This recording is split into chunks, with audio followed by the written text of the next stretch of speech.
So hello everyone, welcome to my channel.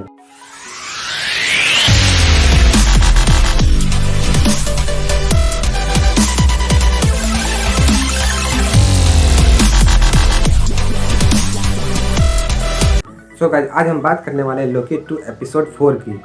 तो guys episode शुरू होता है टाइमलाइन में एंट्री करते हुए, जहां ऐसा ही सिमिलर सीन हमें लोकी के सीजन 1 में ऑलरेडी दिखाया जा चुका है। फर्क सिर्फ इतना है, वहां उस टाइम पे सेक्रेट टाइम अच्छे से मेंशन था और यहाँ सब कुछ केयोटिक हो चुका है। इवन जहाँ पर हीहू रिमेंस का सिटाडेल था वो भी डिस्ट्रॉय होने लगी है। जैसा कि एपिसोड 3 में मिस मिनट रवोना को बोलती है कि वो उसके बारे में एक सीक्रेट जानती है। यहाँ पर उस सीक्रेट को रिवील कर दिया जाता है कि हीहू रिमेंस को मल्टीवर्सल वार जीतने में रवोना ने ही हेल्प की थी। वो उसके पूरे आर्मी को लीड कर रही थी। मिस मिनट पास्ट में से एक मेमोरी दिखाती है जिसमें दोनों बात कर रहे होते हैं कि कैसे हीहू रिमेंस ने रवोना को धोखा दिया। और हम यहाँ देखते हैं कि जैसा कि हीहू रिमेंस ने पहले बोला था कि हम दोनों साथ मिलकर यहाँ पर रूल करेंगे। इवन हीहू रिमेंस के सिटाडेल में आप वो 2 चेयर भी देख सकते हैं। वैसे यही एग्जैक्ट कन्वर्सेशन हमने लोकी के एपिसोड 1 में भी सुना था, बट यहाँ हीहू रिमेंस इनको धोखा देता है और मिस मिनट को बोलकर इन सभी लोगों की मेमोरी को वाइप कर दिया जाता है और अकेले ही पूरे सिटाडेल पर राज करने लगता है। मेमोरी वाइप्ड होने पर रवोना बहुत लंबे टाइम तक हंटर ही थी। जब यहाँ मिस मिनट आती है तो वो हीहू रिमेंस को बोलती है, चेस खेलना है क्या? पिछली एपिसोड में मिस मिनट ये क्लियरली रिवील की थी कि हीहू रिमेंस ने उसे चेस खेलने के लिए ही बनाया था और बाद में उसे अपग्रेड किया। इन सारे कन्वर्सेशन के बाद दोनों डिसाइड करती हैं कि अब उनको हीहू रिमेंस की ज़रूरत नहीं है और वो दोनों ये काम अकेले ही कर सकती हैं और TVA को रूल भी कर सकती हैं। अगले ही सीन में विक्टर टाइमली TVA में पहुंच जाता है और अपने ही क्रिएशन देखकर शॉक्ड हो जाता है। लोकी और मॉर्बियस उसको ओरोबोरस के पास ले जाते हैं और यहाँ पर फिर से एक टाइम लूप दिखता है जिसे आप ग्रैंडफादर पैराडॉक्स बोल सकते हो। विक्टर बोलता है कि उसने सब कुछ ओबी के लिखे TVA के गाइड बुक से सीखा है और यहाँ पर ओबी बोलता है उसने सब कुछ एक 19वीं सेंचुरी के इन्वेंटर विक्टर टाइमली से सीखा है। तो यहाँ पर एक लूप क्रिएट हो रहा है, जैसा कि पहले लोकी के साथ भी हुआ था टाइम स्लिप करने से।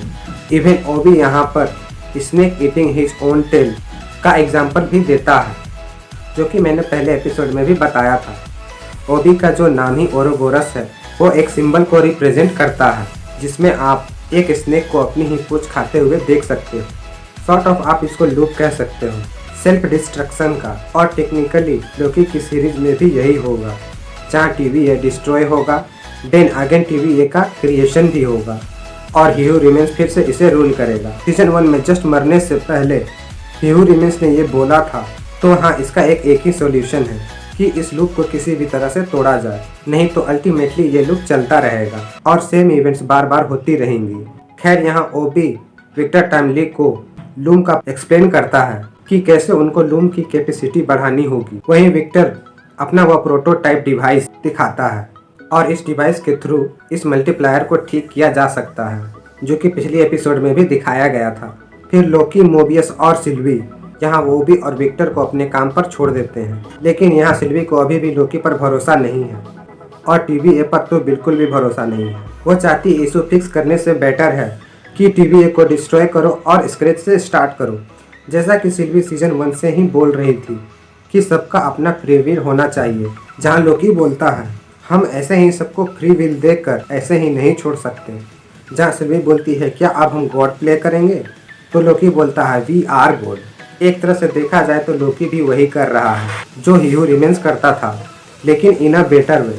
दूसरी तरफ हंटर B-15 जनरल डॉक्स और उसके मिनटमैन्स को समझाने के लिए आती है कि वो टाइमलाइन पे लाइफ बचाना चाहती हैं और TVA जैसा काम करते थे उसको चेंज करना चाहती हैं, और वहीं जनरल डॉक्स TVA को बचाना चाहती हैं, but on a larger picture दोनों ही TVA का डिस्ट्रक्शन नहीं चाहती हैं। तो वो सजेस्ट करती हैं कि एक दूसरे के अगेंस्ट काम करने से अच्छा है कि हम दोनों साथ में मिलकर काम करें। और जैसे ही वो उनको सोचने के लिए छोड़कर निकलती हैं तो वहाँ रवोना मिस मिनट के साथ पहुँच जाती हैं और अपने प्लान को एक्सप्लेन करती हैं। रवोना बोलती है कि वो लोग उनकी हेल्प करें TVA को टेक ओवर करने में, और जिसके बदले में वो उनको टाइमलाइन पर एक अच्छी लाइफ दे देंगी और अदरवाइज वो उन सबको मार देंगी। और ब्रैड को छोड़कर और कोई भी इस बात के लिए रेडी नहीं होता है। और यहीं पर मिलता हमें MCU का सबसे डार्केस्ट सीन, जहां मिस मिनट उन सबको टाइम कैप्सूल में क्रश कर देती हैं। और लिटरली आप यहाँ पर मिस मिनट को पूरा सीन एंजॉय करते हुए देख सकते हैं। यार ये मिस मिनट तो बहुत बड़ी इविल निकली। इसकी प्यारे सी कार्टून शक्ल पर मत जाना, ये तो बहुत ही बड़ी मॉन्स्टर निकली। अगर आप ध्यान से सुनोगे तो लिटरली आपको यहाँ हड्डियाँ क्रश होने और खून निकलने की आवाज़ सुनाई देगी। और मिस मिनट अपनी क्रीपी लुक के साथ इसको एंजॉय करते हुए दिख रही हैं। यहीं आगे एक और सीन है जहाँ ओबी और विक्टर काम कर रहे होते हैं और मोबियस कॉफ़ी पीते हुए वहाँ पहुँचता है। सिंस विक्टर 18th सेंचुरी से है तो उसके लिए ये सरप्राइजिंग था कि यहाँ पर कॉफ़ी बड़े आराम से बन जा रही है, और वो भी एक कॉफ़ी मशीन में। और आगे फिर ब्रैड और रवोना विक्टर फैमिली को अपने साथ ले जाते हैं और यहीं से बाकी सबको रियलाइज हो जाता है कि मिस मिनट टीवी ये पहुंच चुकी हैं और उन सबको रोकने की कोशिश कर रही हैं। और फिर हमें लोकी का वो टाइम लूप भी दिखता है जो कि हमने पहले एपिसोड में भी देखा था। वो टाइम स्लिप करके इसी जगह पहुंचता है और एग्जैक्टली हमें वही सीन एक अलग पर्सपेक्टिव से दिखाया जाता है। और जैसा कि मैंने पहले एपिसोड में भी बोला था कि लोकी खुद को ही प्रून कर देता है, हम यहाँ लोकी को खुद के पास्ट वाले लोकी को प्रून करते हुए देखते हैं। और सबसे बड़ा क्वेश्चन ये है कि यहाँ पर फ़ोन कौन कर रहा था। तो यार यहाँ पर क्लियर हो जाता है कि वो फ़ोन कोई और नहीं बल्कि ओबी कर रहा था। ओबी रिवील करता है कि मिस मिनट उन्हें कुछ भी करने से रोक रही हैं और मिस मिनट को रोकने के लिए हमें पूरा सिस्टम रिबूट करना होगा, जिसकी वजह से TV का सारा फ्यूचर रुक जाएगा, इंक्लूडिंग मैजिक रोकने वाला सिस्टम भी। तो ये सुनते ही लोकी और सिल्वी तुरंत बोलते हैं कि सिस्टम जल्दी से रिबूट करो, और सिस्टम रिबूट हो जाता है। वहीं मिस मिनट ग्लिच होते हुए बंद हो जाती हैं और वहीं लोकी और सिल्वी अब मैजिक यूज कर सकते हैं। अपने मैजिक का इस्तेमाल करके सिल्वी ब्रैड का माइंड कंट्रोल करके रवोना को प्रून करवा देती हैं और वो दोनों ही विक्टर को लेकर वहां से चली जाती हैं। और विक्टर टेम्पोरल लूम को ठीक करने के लिए जाता है और वो उसमें एंटर करते ही हाई रेडिएशन के चलते चाउमीन बन जाता है, जो कि ओबी ने लोकी को पिछले एपिसोड में भी बताया था। एंडिंग में हम देखते हैं कि एक प्रॉपर न्यूक्लियर एक्सप्लोजन जैसा लूम फट जाता है, पूरा TV ये डिस्ट्रॉय हो जाता है और अब मल्टीवर्सल वार स्टार्ट होने की प्रोबेबिलिटी और ज़्यादा बढ़ जाती है। और वो लास्ट वाला सीन सभी लोग सॉफ्ट हो जाते हैं, जैसा कि ठीक इन्फिनिटी वार में थैनोस के स्नैप करने के बाद सभी लोग सॉफ्ट हो गए थे और हम सोच में पड़ जाते हैं कि अब क्या होगा। और ये एपिसोड यहीं पर ख़त्म हो जाता है। तो गाइस ये लोकी सीजन 2 का एपिसोड 4 अभी तक का सबसे बेस्ट एपिसोड था। और सच में यार लोकी ने मार्वल की लाज बचा ली है। इसको देखने में जो मज़ा आ रहा था कि यार पूछो ही मत।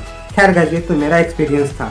मुझे ये लोकी का एपिसोड 4 बहुत ही ज़्यादा इंटरेस्टिंग लगा, जो कि आपको सोचने पर मजबूर कर देती है कि अब क्या होगा, लेकिन आप ये गेस भी नहीं कर सकते हो। सो गाइज आप बताओ, अगर आपने ये एपिसोड 4 देख ली है तो आपको ये एपिसोड कैसा लगा, और अगर मैंने कोई डिटेल्स मिस कर दी हो तो नीचे कमेंट कर देना। सो गाइज अगर मेरी वीडियो अच्छी लगी हो तो इसे लाइक और शेयर कर देना, और अगर मेरे चैनल पर पहली बार आए हो तो इसे सब्सक्राइब कर देना। प्लीज़ यार सब्सक्राइब कर दो, मैं बोलता रहता हूँ और आप लोग सब्सक्राइब नहीं करते हो। सो गाइज मिलते हैं मेरे किसी नेक्स्ट वीडियो में, तब तक के लिए देखते रहिए मेरा चैनल अजय एक्सपीरियंस।